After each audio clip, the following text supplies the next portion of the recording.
Hi, my name is Edril, and this is Thinking Theologically podcast, and we are on our final episode. And today we have Icha, one of the founders of Iskul, and she brings us the idea of what it means to be an agent of change, being a Malaysian Christian, and what does it mean for then you, right? So this will be a long form content, so there'll be timestamps if you don't watch the whole way. But nonetheless, what you're waiting for? Come and check us out. All right, thank you once again, Icha, for gracing us with your presence, your involvement with FES years ago. I can see has impacted you in some sense today. But the story today is about drawing out what is Iskul and how you came about it. But we're gonna backtrack a bit to hear some of your stories from the beginning, and I think the stakeholders here are students that be watching this. So the first question is, how was your faith journey as a student? Yeah. When I was in university, then I was introduced to the Christian fellowship. And that was when I started to go to church again. These are the Protestant church lah. So that's when I baptized. And I started to get very more active and more involved in the Christian fellowship. Yeah. So you would say in So many sense that like the CF days was one of the moments where there was a jump start kind of thing lah. yeah, and I think I get to understand the faith better, much more better. Like, we have Bible studies. I got to know more about the Bible, about being light and salt. What does it mean? And also, I think during my time, FES team was about nation building. With listening to the speakers, getting involved with CF activities also really helped me to. I was a very, very shy person. Joining CF really helps me to how do I put it? There's a sense of community. Like you are not alone in university, but you have a group of friends to do things with. I would say it was really very happening lah. So it was really nice. And you take care of you are not just like friend, you're like family and friend. Yeah, family, you're very close to each other that support one another. Yeah. A sort of like foundation of my Christian faith lah at that time. But I was continuously seeking. Like I want to know more, I want to understand more about this faith. What does it mean to be a Christian? So I think CF gave me the foundation for me to, you know, to Grow in other explore more. aspects. Yeah. Yeah, to Yeah. learn more. So speaking of the word that you used was nation building for the theme back then, and Yeah, one of the so very I remember conference correctly. yeah, correct, and one of the many conference you went for was national conference, yeah, Yeah. and that was the story where I caught on where how you felt very convicted there. Could you share with us the story of what happened in national conference specifically for you, and what changed, and what was the words, what was the experience like there, and what changed you after that? Yeah. I was so glad that Annette invited me to join because I graduated already at that time. So many wonderful things about National Conference. I think one of the best thing would be, I think it was towards the last few days of the conference, the end, we were given silent time to sit by ourselves and reflect what do we want to do. And I don't know where did the words come from. I just like, well, God made me an agent of change in Malaysia. And I think at that time, because FES also focused on Peninsula, Sabah, and Sarawak. And I actually picked my focus. I picked Borneo. I think I was thinking of Sarawak, but I think I wrote Borneo or something like that. Yeah. So not knowing how, not knowing what can I do, but I just feel like okay, I think I'm ready lah. God just use me lah. How you want to use it? I think I want to become an agent of change in my country. And and and I actually don't remember when I said this prayer, but I think it has been a prayer that I keep saying, some along the line that break my heart with what break yours. That's a Wow. prayer. And that's a very dangerous prayer. Don't say that. Because it's really yeah. It's yeah. So it could be from the CF days, from the church, all the things that I've been listening to and learning. So that was like my prayer lah. So what I've been drawing from you from just now is that your journey, not just as a Christian, but as a Malaysian Christian, that you have recognized that God has placed you in a season for a purpose. And yeah, to break my heart for what breaks yours is to see how good God is, and in His goodness, then you can see the needs all of a sudden become extra clear to you. Yeah. And so my next question would be like, how then has this journey of being an agent of change led you to where you are today? So obviously we're gonna bring up Iskul. So NC was in 2005 and Iskul was started in 2015. In between, I was very curious about my faith. I wanted to learn more. So I then joined a Lutheran church. So then I became very curious about the freedom of religion in Malaysia. I started to read more blog. I started to know, Haris Ibrahim. So I follow his blog. I mean, back then he wrote a lot about the civil society, about taking an action, So he also has a lot of invitation for us to do something. And then there's this, ISA, Yes. the ISA law, Yeah. which is not supposed to be there anymore. So I also attended the candlelight vigil for that. During that time, RPK, Raja Okay. Putra. Okay. Yeah. So at that time, he was very popular so with the blog. So I was reading his blog, reading Haris's blog. So I get to know more about Malaysia, You're very what's vocal. happening. Yeah, political scenario. And then he was arrested under ISA, and I felt that it's wrong. So Haris organized candlelight vigil, and I attended. Mm. If I attended, and the first time I attended, I didn't just, I mean, I attend lah. And then I saw this Haris, someone that I really admire so much, right? So I went up and speak to him lah. And then, yeah, after that, things just happened. Then I just started to join them. At that time, they were known as the Barisan Rakyat bloggers. So there's a by-election in Kuala Terengganu, and I asked, can I join? Wow. I don't know. I mean, I don't really know them personally, but I feel that these people are fighting for a a better Malaysia, and I feel that I want to join them. So I just asked, is there space? Can I join? So I flew with them to Kuala Terengganu, and with Wow. RPK and all that. And then we just reported. I have a blog also at that time, and I just reported what happened in the blog. So at that time was 2009. It felt like, wow, I'm actually working together with all these figure whom I really admire and look up to, and they are like fighting for a better Malaysia. Mm. And then after that, I found my covenant paper. Okay. Yeah, I opened it. I was like, huh? To be an agent of change in Malaysia. I don't even remember I wrote that. That's the whole point why you Then, write it down. yeah, I don't remember. Then only I feel that, wow, I realized how God actually brought me to a place where,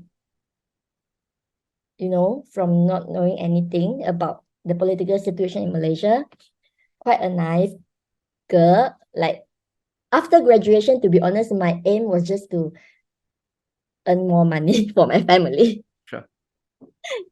Join climb the corporate ladder and earn more money.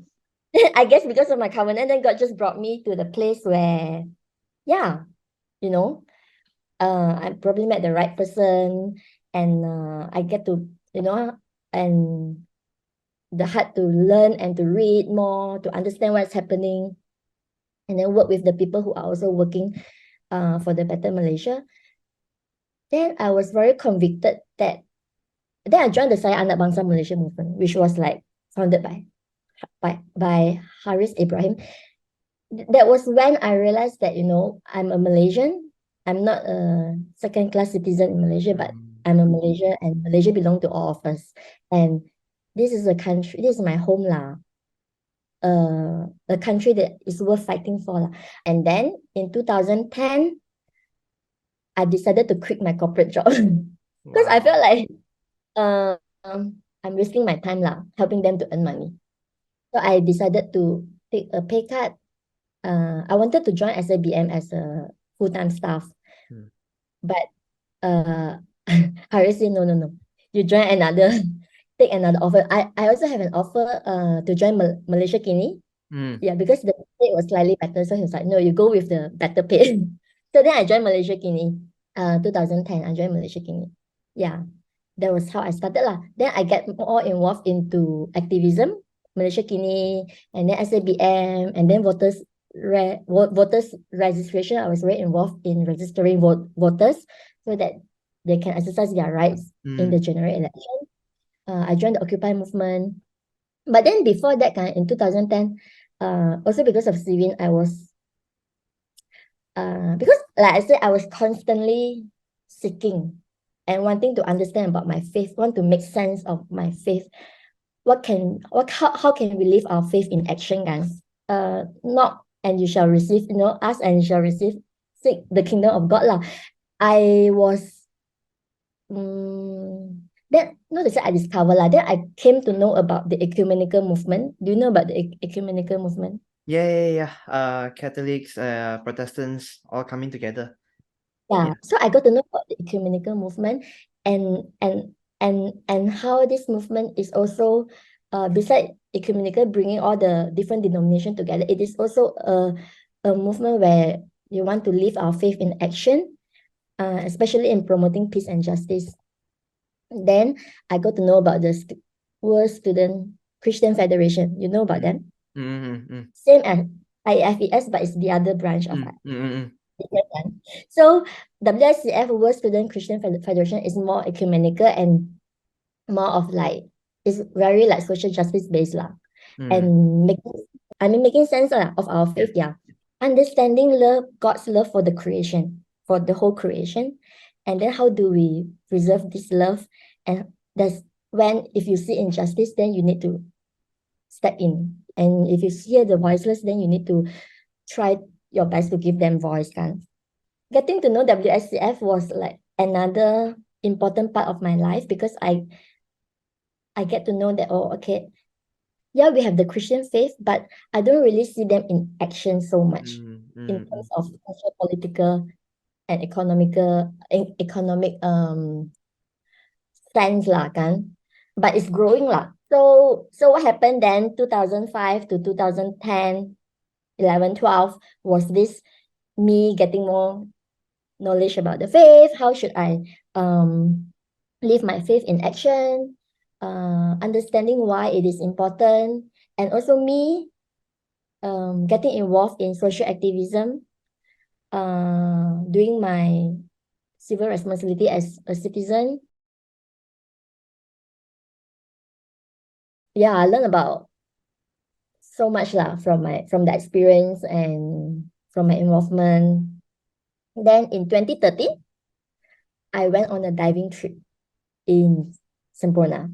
Mm. That was the first time I got to know about the Bajau Laut people. The Bajau Laut people are people who are still living in the boat. Some are living in the boat, some are living in stick houses. And actually, I couldn't believe that. There are still people living. I mean, in this day of an age, there are still people living on the boat without electricity, without running water. Stateless. Yeah, stateless, no documentation. How many percent? I don't know. 6-7% crime in a boathouse. I was like quite shocked and surprised, but I was really curious to know about them. So when I was there in the dives in my homestay, there's this little girl that came to us every day. Like, she would ask for money, ask for food, ask for clothes. So she was coming to us, and I was very curious lah. I actually pay her money.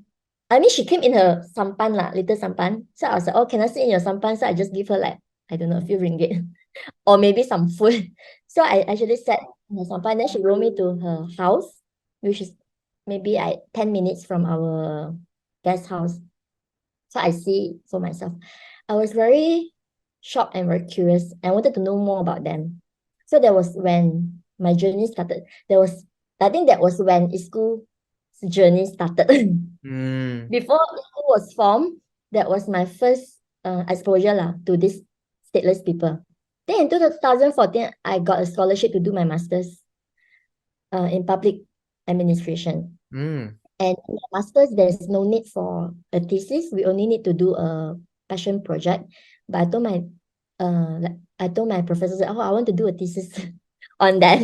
For my master's degree, we need to do an internship, a placement. So I then got a placement with WWF Semprona because I want to go back to Semprona and also to do the field work for my thesis lah.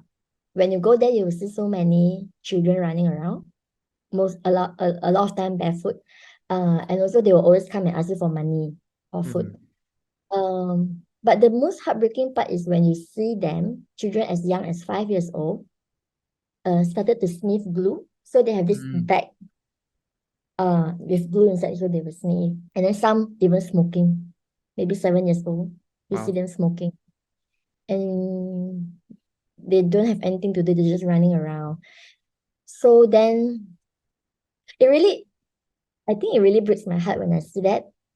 Then I'll just remember, oh God, so I guess that's how you feel when you see this. Break my heart for what breaks yours. Exactly. Yeah. Yeah. I think it's really, yeah. So then I try to talk to them, like, ask them, do they want to work? Like, what do they want to do? A lot of them cannot work because they don't have documentation. Even if they get to work also, they get very low salary because no documentation can. So the boss will be like, okay, it's a risk for me to hire you. Yeah. So I won't pay you high salary lah.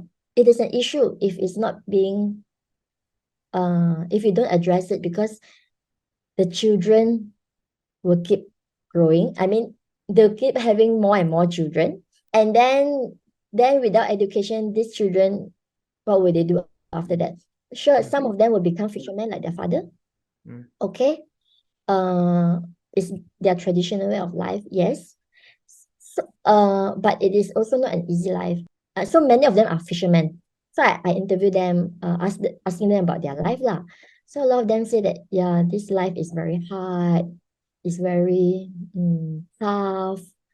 Living on the ocean is risky. What's the word? Yeah, is something like it's not secure. So there's two sides of the story. One side is people feel so memorized by their way of living, which is like living on the boat in the sea. Wow, so special, so different, so exotic. But the other side of the coin is the suffering that they go through without basic necessity, also no proper nutrition, no access to medical service. So I then did my field work in an island called Omada because there's a large group of Bajalak population there, Bajalak settlement there. So I was there for 5 days field work. On the second last day before I leave, I met this group of children. Like I have been wanting to communicate with them, but I cannot because I cannot speak Bajau. Somehow, among them, there's this girl who can speak Bahasa Malaysia. So I speak to her lah. So through her, I get to speak to the other children. So I asked her, can you ask your friend if they want to go to school? Then all of them say, no, we don't want to go to school. So I asked them, why? Why don't you want to go to school? Then they say, oh, we tak pandai, we are shy. They are quite timid lah. And they are very shy of, they are very shy, especially if speaking to an adult.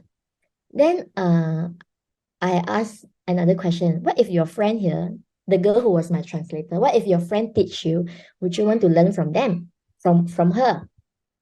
And then they think, they say, oh yeah, we can learn from our friend. Then after that, I ran back to my host because I was staying with my host, right?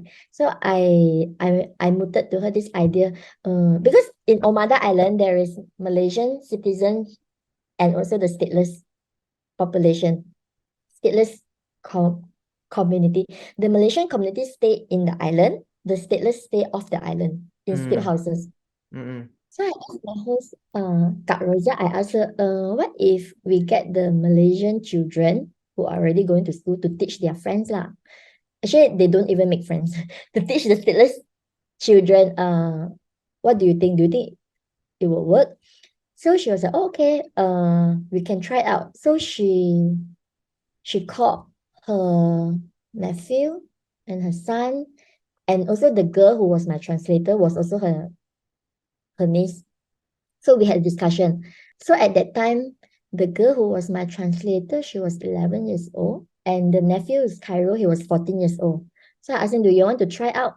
He said, yeah, okay, we can try out. Then I said, okay, let's do a trial class now, this evening, and see. Wow. Okay. So I didn't do anything. I just let them plan lah, the lesson. So the girl who was my translator, her job was to, her name is Sakinas. Her job was to get the children to come, and the other children, the rest of the teacher, I mean, I call them young teacher lah, small teacher or little teacher, they prepare lah the material on what to teach. I have the video in my YouTube, so you can watch the video. So the trial class, I let them conduct the class lor. Now it was quite fun lah. The kids were having fun, the children were having fun. So we asked the children, do you want to come to school? Do you want to go for more classes like that? And all of them want. So after the trial class, I had a meeting with the children and my host, my host, Kak Rosa. So we discussed lah. I asked them, are you willing to commit 6 months of your weekend? Every weekend you will teach them maybe 2 hours, 1 to 2 hours. So they're like saying, okay, we can. But okay, before that, I asked them, so how do you feel after teaching them? Then they say, oh, best. They feel so good, you know. They really enjoy themselves. So I asked them, do you want to continue? They say, yes, they want to continue. So together with them, we come up with a plan, a 6 month plan. Because I don't have, like, your question was, where did the idea come from, right? I don't have this. I mean, it's not my idea. It's not something that, oh, I see this need, or this is what I need to do. This is my idea. Yeah, it just happened. Somehow I was put in the right place at the right time with the right people. I And understand. just make it happen. So yeah, so I discussed with them. Because I won't be there in the island. I have to go back to Budapest to finish my master.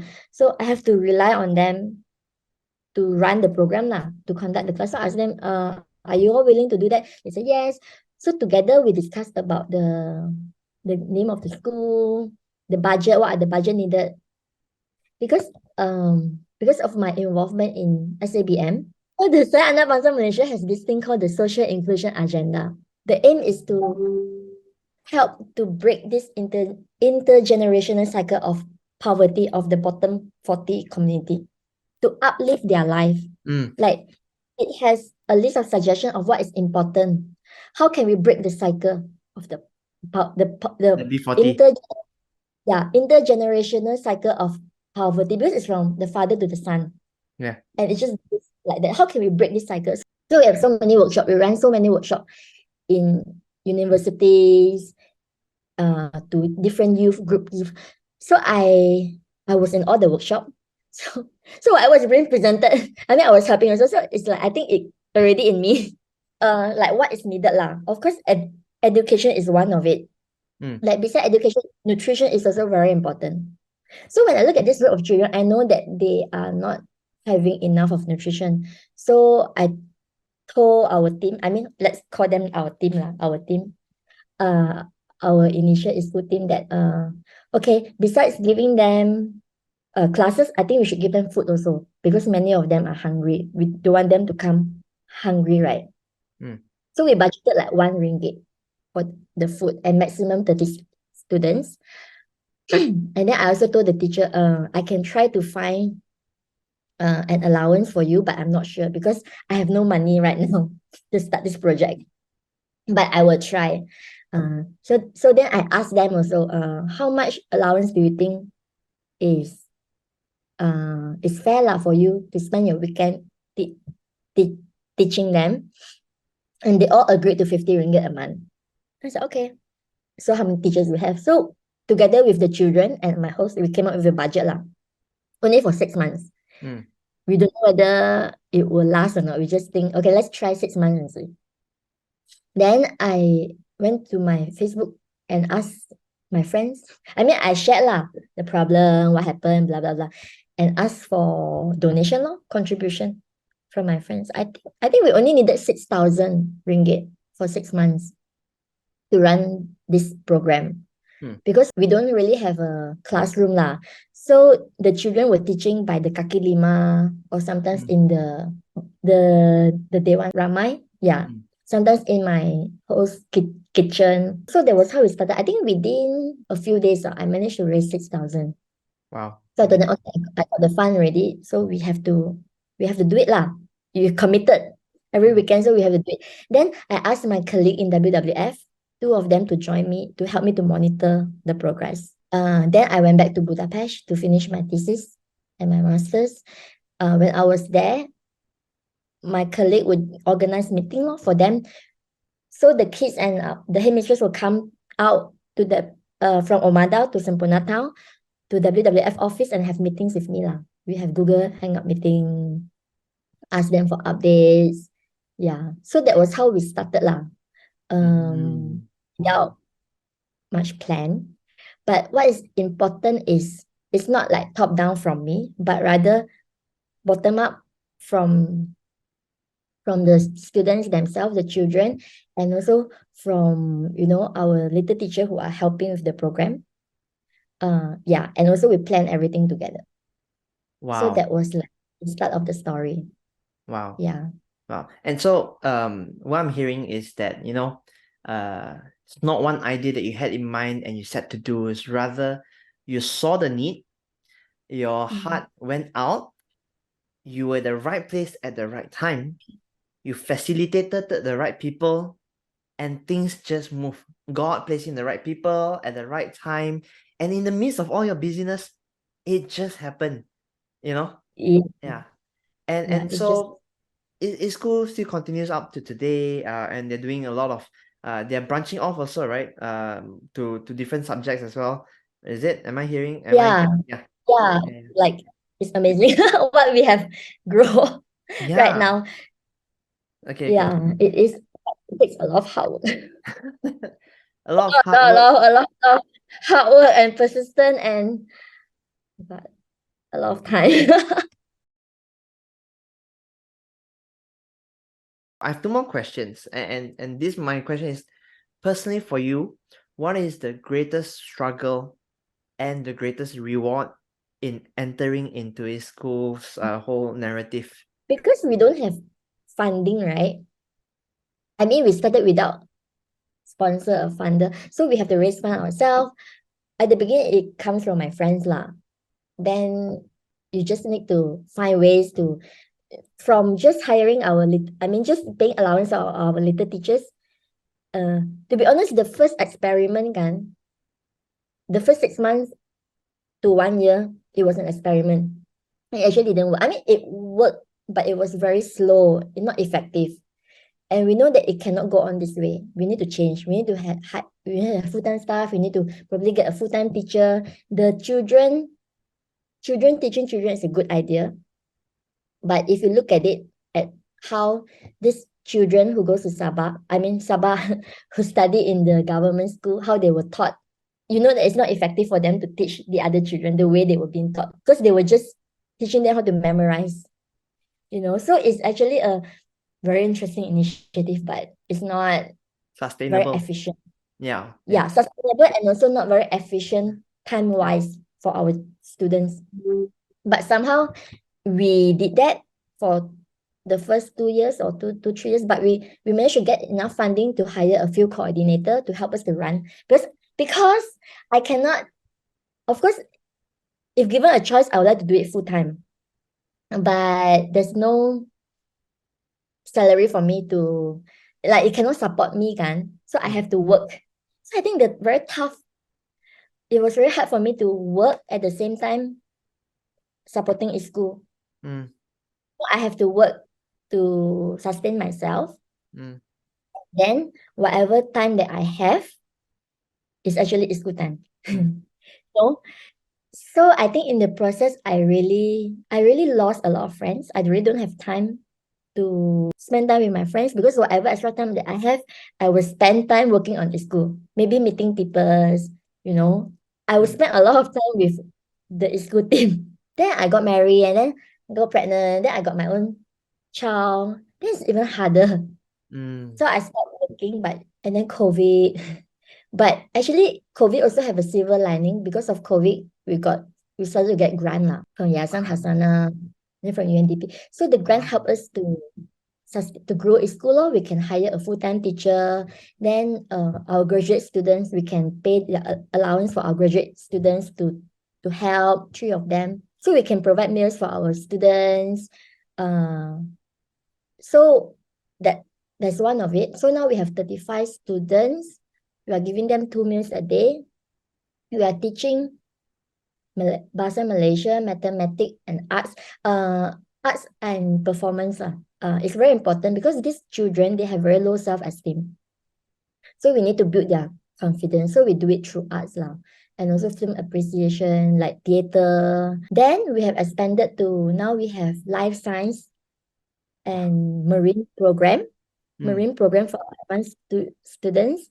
The marine program, we hope that when the student learn about the sea, the pollution and everything, at the end of the program, they will then come up with an idea of how they can protect their sea lah. That is only on the student side, because we are based on the island kan. We see how water is important and how they don't have enough water. We also provided water tank to harvest rain for like almost 80% of the community in Omada to improve their water access. And because we are based there, we also see the needs of the community, and medical needs are very pressing lah.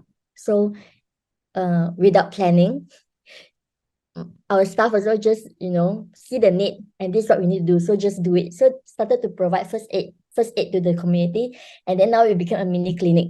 So we have all the medicine, Panadol, flu, whatever. So we have our own mini clinic now. Yeah, and also we also see death lah, like unrecorded death, like death with reason, like suddenly a kid is healthy today and tomorrow kid passed away, died for no reason. Nobody knows. Maybe if they had get access to earlier medical intervention, this thing will happen. So actually it feels like living in a crisis area, because this community, they don't have all these needs and their needs are not met. And even some of our staff, they got depressed seeing all these things. So I guess my struggle was losing my own personal time or like with my friends. Now I have my kid, right? So my time is only spent for him and for his school. And that's it. Okay. I think it's the greatest reward. I think the greatest reward is seeing how it changes the life of the students. Yeah. And see how they grow. Like one of them, Bill Quinn. So I met him. So he joined our first class then when I was there in August 2015. And then after that he became our assistant teacher. And he always have this curiosity and this spirit to learn more. He wants to learn more and always willing to learn, to do more. So to see how he flourished, like now teaching his own community and doing so many other works with Iskul, is very rewarding. Hasana came and made a recording of Iskul, and they also interviewed him. For him to know and to understand how important education is, and for him to want to give it back to the community, is very rewarding. Wow. Okay, we're coming to our last question. But before I ask this very important last question, I want to draw up certain themes that I think were really so powerful for me as a listener. The word you used was you were risking your time making money for the corporate, and Wasting my time. oh, okay, yeah, wasting your time. Yeah, wasting your time. Yeah, sorry, risking, wasting. Yeah, and that's a very powerful line to say. For many of the listeners today, that, you know, time as a currency is very important, and to the point where you come to realize even now, you understood that back then you're wasting your time, but you felt like you're losing time for your personal self. Is that real struggle? Yet somehow you have come to commit and understand that what breaks God's heart that breaks yours. You still choose to trust God and say, Lord, I do not know how you look like, but this is where I'm still gonna invest my time. You know, and I really feel with you lah, that drive and that struggle is just comes hand in hand. And to grow something, you cannot just say, okay, I plan this, you do this, and then, okay, yeah, present, lots of nurturing. It is like Mm. Iskul is like your other baby, your other child that is growing Yeah. itself. Yeah, and very, very humbled by it. An agent of change, the covenant that you held on, and you being discipled by many key people, right? From Sivin to Annette, to RBK, and all these key people that has led you, knowing God was the one that leading you. What is the one call to action that you like to share with the younger generation of ours here, as a Malaysian, Christian, perhaps, when we are hearing, oh, you know, just leave this country, hopeless, useless, and the list goes on lah. There's a state Mm. drain, there's a brain drain, and here you Yeah. are, Ichia, a living testimony that it doesn't need to be that way. Yeah, what's Mm. one call to action to you, or what's the response? Because you have a voice, what's the voice you want to throw out to this next generation first? What would you want to say? I would say be a bridge. Be a bridge. Just by the virtue of being a Malaysian, give us a privilege. We have privilege to education, which a lot of children don't have, stateless children don't have. We have access to the healthcare. Many of them don't have. You know, basic necessity is a privilege already. Things that we have that they don't have. So, and also being able to go to school, to university especially, and to work, we have a network of friends. And what we can do is we can be a bridge to connect our resources, our knowledge, to those who do not have, like the stateless Tagalog community. It's really very easy. Just all you need to do is just be willing, step up, just tell God, yeah, use me, make me a vessel, and it will happen. Yes, it will Yeah. happen. Yeah, you just need to be willing to do it, and you know that, and for you need to know that there's no lacking in you. You have everything. You have all the privilege. Being a Wow. Malaysian, access to healthcare, access to education, access to basic necessity, already so much better than so many other people. And you can use that and channel them to those who don't have. Wow, thank you so much, Icha. And to the rest of you who are listening, right? The question here is, we are not called to be savior of the world. You know, Christ has done that. Yeah. But being a bridge is to connect with the resources that you have. And so thank you so much, Icha, for really sharing the story. I was so enriched. Yeah. All right. So for those listeners out there, right? Here's the question, right? You are called to be a bridge as a Malaysian, right? You're not called to be a savior. Christ has done that for you, right? But as a Malaysian, with the gifts and the resources that you already have, as Icha says, you lack nothing. Are you willing to step up just to connect the right people to the right place where the needs are? Yeah. And so once again, thank you so much, Ichia, for really gracing us with your story. And we need more Ichias around, okay? And that's all we have today, and I hope you've been humbled and enriched and encouraged by Ichia's story of what it means to be a bridge. Not be a savior, be a jambatan anak Malaysia. What are you doing then with your life as a Malaysian Christian? And also, if you want to check us out on our older episodes, feel free to click here, or here, or wherever the editors can put it. And you know, if you want to catch up on the older ones, yeah, just click. I'll see you.